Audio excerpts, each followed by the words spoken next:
Refraction के कमी, instant रे, रिफ्रैक्टेड रे और पॉइंट ऑफ रिफ्रैक्शन पर अमूमन तीनों एक ही प्लेन पर वाक़या होते हैं। एंगल ऑफ इंस्टेंट आई के साइन और एंगल ऑफ रिफ्रैक्शन आर के साइन में एक कांस्टेंट निस्बत होती है। साइन आई और साइन आर बराबर कांस्टेंट बराबर एन। कांस्टेंट और साइन आई और साइन आर को दूसरे मीडियम का पहले मीडियम के लिहाज से रिफ्रैक्टिव इंडेक्स कहते हैं, जिसे एन से ज़ाहिर करते हैं, यानी साइन आई और साइन आर बराबर है एन। इसको स्नेल का कानून कहते हैं।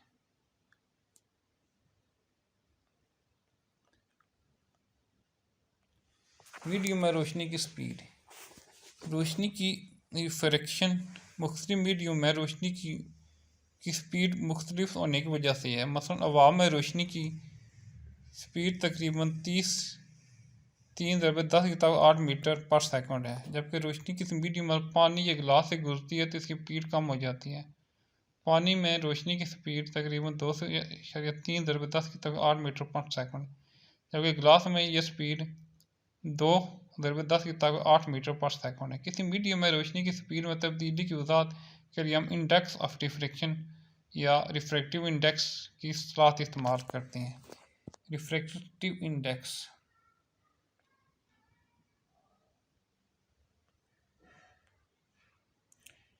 किसी मीडियम का रिफ्रैक्टिव इंडेक्स एन रोशनी की हवा में स्पीड सी और रोशनी की किसी मीडियम में स्पीड वी की निस्बत के बराबर होता है। यानी रिफ्रैक्टिव इंडेक्स हवा में रोशनी की स्पीड डिवाइड बाई मीडियम में रोशनी की स्पीड, एन बराबर है सी और वी।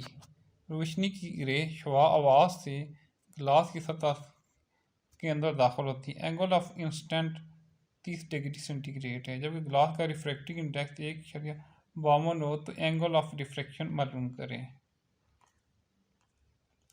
आई बराबर 30 डिग्री सेंटीग्रेड, एन बराबर है 1.52। स्नील के कानून के मुताबिक साइन आई और साइन आर बराबर एन। 1.52 साइन आर बराबर है 30 डिग्री सेंटीग्रेड। साइन आर बराबर है साइन 30 डिवाइडेड बाई 1.52 बराबर 0.5 डिवाइडेड बाई 1.52 बराबर साइन आर बराबर है 0.33। आर बराबर साइन इनवर्स 0.33 बराबर है 19.3 डिग्री सेंटीग्रेड। ज़्यादा एंगल ऑफ रिफ्रैक्शन बराबर है 19.3 डिग्री।